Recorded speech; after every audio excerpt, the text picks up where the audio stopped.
Zeke, it's the bottom of the ninth. There's 2 outs. Bases are loaded. It is the last BTAC episode of BTAC week. You ready to do this?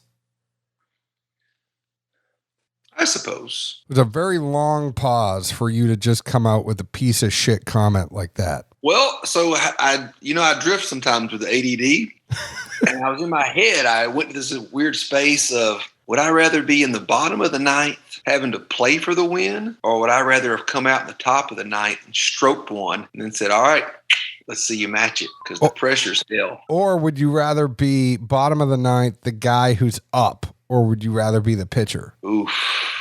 I don't know, but either way, if it was the end of the fourth quarter in a football game and I couldn't get 6 inches, I wouldn't feel too good about myself. Man, going hard on the Titans tonight. Dude, man, that was a hell of a game.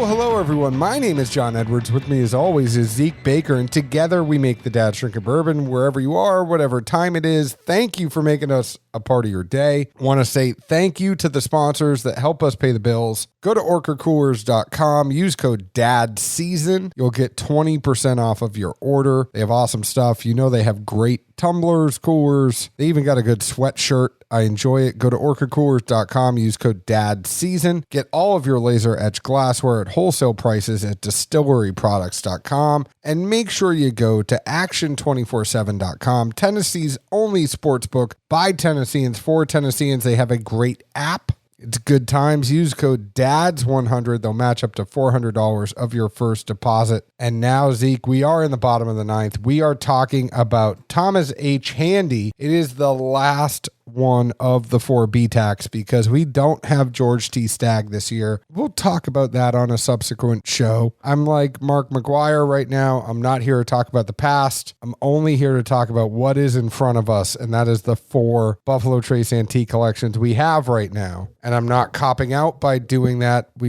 I don't want to get into it. That's a longer conversation than what we are trying to do with these 4 episodes, just getting the information to you as quickly as we possibly can. So Thomas H Handy is the uncut and unfiltered straight rye whiskey. This year's Handy was distilled in the spring of 2015. So this is a 6.5-year-old whiskey aged in warehouses I, L, O, and K. And weighs in. I like how they said weighs in. It's going to the tail of the tape, but that's what it literally says in the press release. So my hat's off to Amy and the good folks over at Buffalo Trace, because that really made me chuckle. But this one weighs in at 129.5 proof. What did you think about this, Zeke Baker?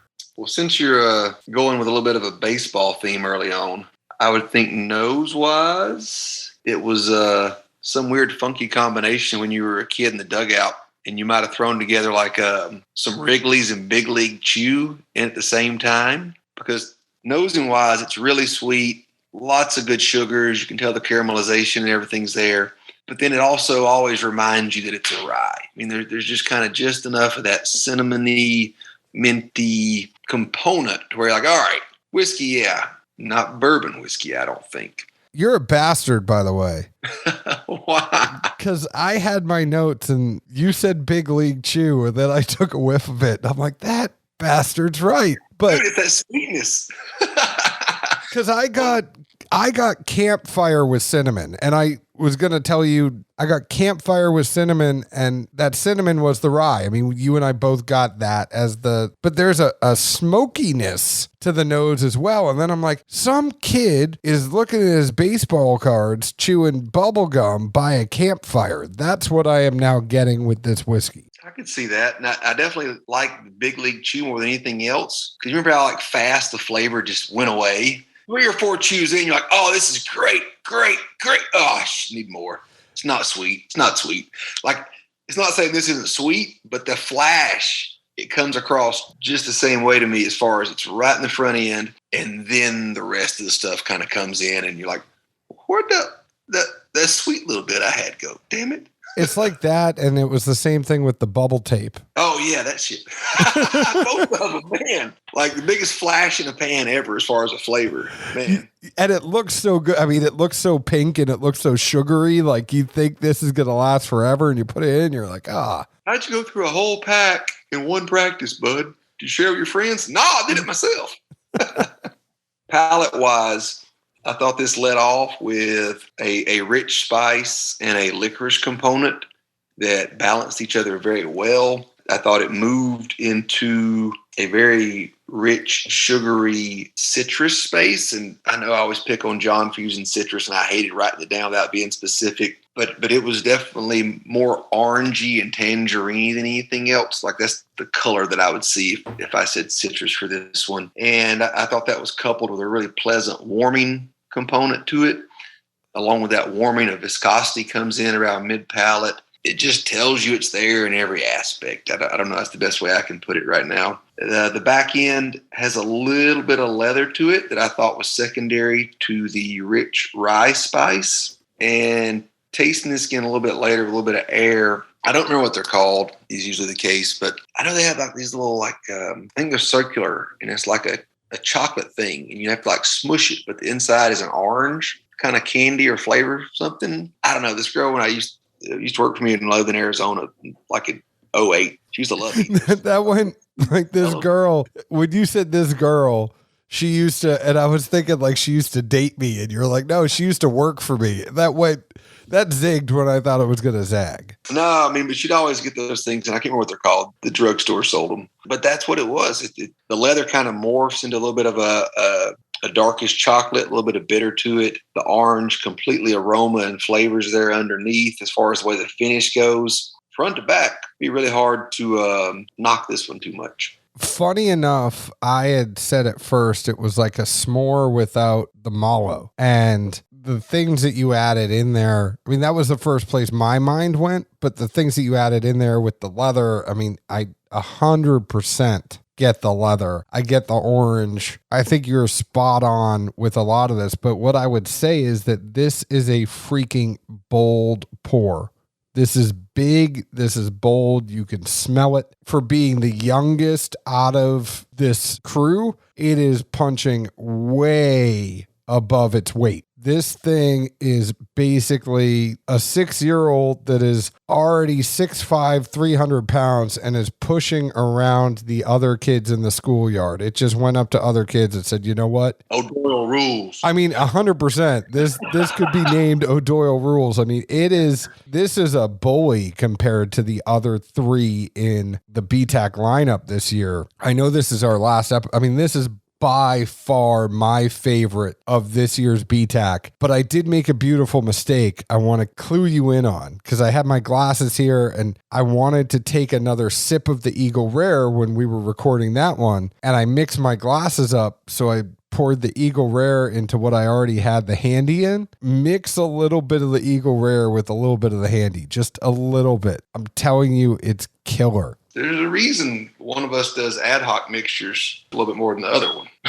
I mean, we both kind of do them. Don't think that's your shtick. Oh, I meant like pharmacy-wise. Oh. That's why I threw Adhoc in there, not like making cocktails. Wait, I don't want a pharmacist doing anything ad hoc for me. I want it to be very specific. Hey, you get 10% on both sides. I threw some of this stuff in with whatever the doctor prescribed you. It's good. Where I lose a little bit of this is the oak from this Eagle Rare cuts out some of those sugars, and also it's just not as vibrant. And maybe it's just because none of the other three in this lineup just jumped up, beat their chest, and roared. Like you said, I mean, this thing to me was so big and vibrant. It might as well be on PEDs while we're sticking with a random sports theme here or something. It's like Barry Bonds. All of a sudden, its head grew about 6 sizes in the off season. How did that kid from the AAA get bigger than everybody up here in the big time already? I will say at first, though, I had it. Handy was first, hands down, whenever I went through my tasting. I had Eagle Rare as number 2. The longer I had William LaRue Weller open and the longer I aired it out, I think that has moved up to 2 for me. I could go either way, though.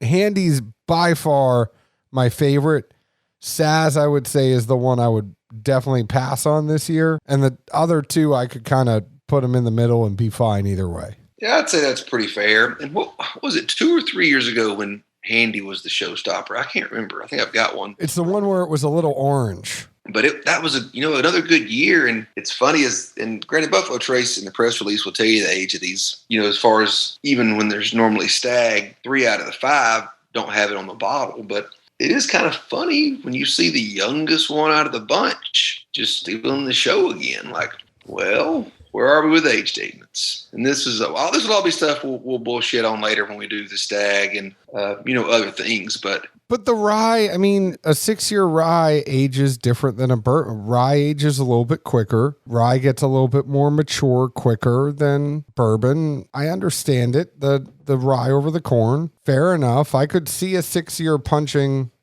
But to me, it's all mouthfeel. We talk about this all the time. It's all mouthfeel for me. The fact that this almost explodes in your mouth, like the bouquet of flavor and smells and everything, it's just big and expressive. I think there's so much of a difference between this one and what the other ones have as far as mouthfeel. The fact that it took me a while to get Weller where Handy is, like that's the thing for me. After I'm waiting for it to open up for so long, I'm kind of like, all right, it opens up, but it took a while to get there. Where Handy, you just pour it in the glass and you're like, hang on. My food for thought takeaway, and don't answer this because we'll save it into our a banter show later. And also, this is you might miss the interpretation. Maybe this is how Buffalo Trace is finally combating secondary. I will think on that one. And I think we want to hear what the rest of you think. If you've had the opportunity to try these BTACs from 2021, reach out to us. We want to know. Hit us up on Instagram. Hit us up on Facebook. Find us in our Facebook group. Let's get a discussion going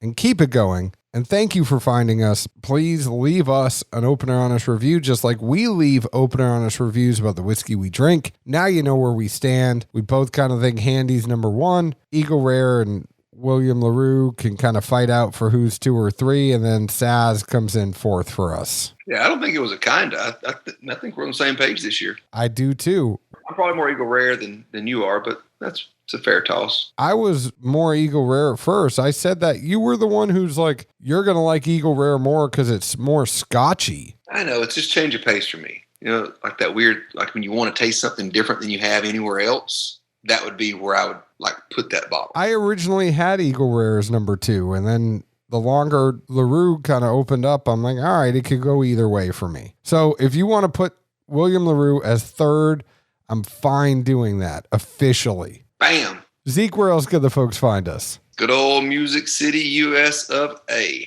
Cheers. Ciao.